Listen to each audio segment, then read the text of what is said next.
प्रदेश शासन की लोक स्वास्थ्य यांत्रिकी मंत्री एवं सिंगरौली जिले की प्रभारी मंत्री श्रीमती संपतिया उइके रविवार को अपने 2 दिवसीय प्रवास पर सिंगरौली पहुंची। निर्धारित कार्यक्रम के तहत उन्होंने विभिन्न शासकीय, सामाजिक एवं संगठनात्मक कार्यक्रमों में भाग लिया। दौरे की शुरुआत प्रधानमंत्री नरेंद्र मोदी के रेडियो कार्यक्रम मन की बात के सामूहिक श्रवण से हुई। इसके बाद प्रभारी मंत्री ने जिला स्तरीय समीक्षा बैठक में शामिल होकर विभिन्न विभागों के कार्यों की समीक्षा की तथा अधिकारियों को आवश्यक दिशा निर्देश दिए। श्रीमती उइके ने सरस्वती शिशु मंदिर उच्चतर माध्यमिक विद्यालय विंध्यनगर के 38वें स्थापना दिवस पर एक प्रतिभा सम्मान समारोह में भी सहभागिता की।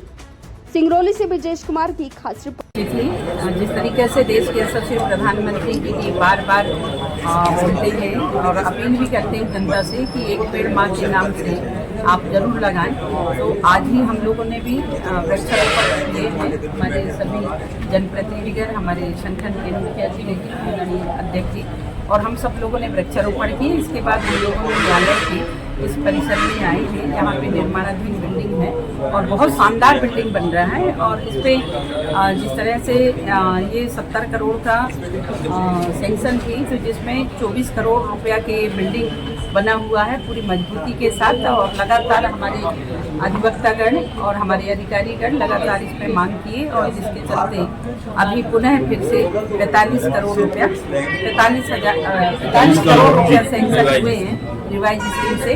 और ये बिल्डिंग का जो टेंडर हुआ वो टेंडर पे भी अभी खुल गया है और बहुत जल्दी इस पे काम होगा और अच्छी गुणवत्ता के साथ काम होगा, और ताकि हमारे न्यायालय परिषद में हमारे सभी भाई बहनों को एक अच्छी सुविधाएं मिलेगी। और जैसे कि यहाँ पे कहा गया है कि ये प्लेसमेंट है जहाँ पे गाड़ी पार्किंग वगैरह यहाँ खड़े होंगे और उसके ऊपर 2 मंजिला रहेगी, जिसपे हमारे सभी न्यायाधीश वगैरह और हमारे सभी अधिवक्ता और जो भी भाई बहने हैं वो आएंगे, उनको न्याय मिलेगा।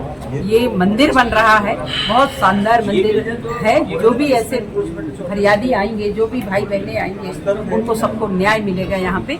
और अधिवक्ता संघ के लिए भी हम लोगों ने, जैसे कि अभी हमारे अधिवक्ता संघ के सम्माननीय अध्यक्ष जी और सचिव और हमारे सभी भाइयों ने जैसे कहा यहाँ पे कि हम लोगों के लिए भी बैठने के लिए अलग से यहाँ परिसर होना चाहिए, तो उसके लिए भी हमने प्रशासन को निर्देश दिए हैं कि यहाँ पे उनके लिए ऐसी एक अलग जगह होनी चाहिए परिसर से हटके, जहाँ पे वो बैठ पाए और वो काम कर पाए।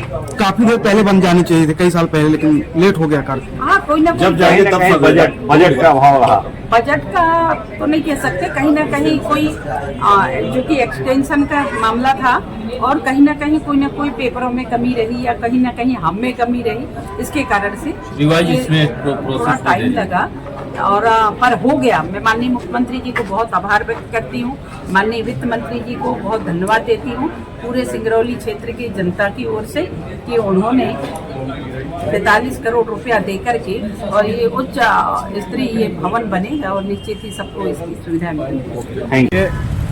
हमारा पूरा संघ प्रारंभ से लगा हुआ है कि जल्दी से जल्दी हम लोग को नवीन कोर्ट बिल्डिंग मिले, क्योंकि जहाँ पे रह रहे हैं बहुत ही अव्यवस्थित रूप से रह रहे हैं और वह तहसील की बिल्डिंग में रह रहे हैं। आज हमारा सिविल जिला बन चुका है जहाँ पर 18 से ज़्यादा न्यायाधीश कार्यरत हैं, तो वो बहुत अपर्याप्त जगह है। इसके लिए हम लोग लगातार प्रयासरत हैं। 2016 से काम चल रहा है, विलम्ब हुआ, शासन के स्तर पर कुछ कमियां थी, जैसे नक्शे की कमी थी, इसलिए विलम्ब हुआ। लेकिन उम्मीद लग रहा है कि हमारे प्रभारी मंत्री जी जिस तरह से सक्रिय हुई हैं, हमारी मध्य प्रदेश सरकार जैसे सक्रिय हुई है, बिल्डिंग का निर्माण शीघ्र ही पूरा हो जाएगा और इसे अपेक्षा करते हैं हम। अधिवक्ता संघ की एक मांग थी कि अधिवक्ताओं के बढ़ने के लिए एक अलग व्यवस्था हो। इस बिल्डिंग में जो है कि अधिवक्ताओं, यहाँ पर 1100 अधिवक्ता कार्यरत हैं, विधि व्यवसाय करते हैं। उनके लिए जो ये जमीनें कोर्ट बिल्डिंग परिसर के भीतर जो है 2 हाल दिए गए हैं, जो मुश्किल से 200-250 वकीलों के लिए व्यवस्था हो पाएगी। शेष वकीलों के लिए काफ़ी पर्याप्त जगह नहीं है। इसके लिए हम लोगों ने संघ की ओर से 1 एकड़ जमीन का मांग किया है कि अधिवक्ता संघ के कार्यालय और अधिवक्ताओं को बैठने के लिए चैम्बर निर्माण के लिए दिया जाए, क्योंकि बिना अधिवक्ताओं का कोई भी न्यायदान संभव नहीं हो सकता, न कोई अदालतें संचालित हो सकती हैं। इसलिए अधिवक्ता और न्यायाधीश और कोर्ट बिल्डिंग तीनों ही आवश्यक हैं और इसके लिए इस न्यायालय परिसर का भव्यता को बिना नुकसान किए, इसकी संरचना में कोई क्षति बिना पहुंचाए, एक अच्छा ही हम लोग इसकी मांग इसीलिए प्रत्यक्ष से मांग की है, ताकि वो उसके हो जाने से न्याय व्यवस्था में सुचारू रूप से संचालन और सहूलियत हो। Okay, thank you.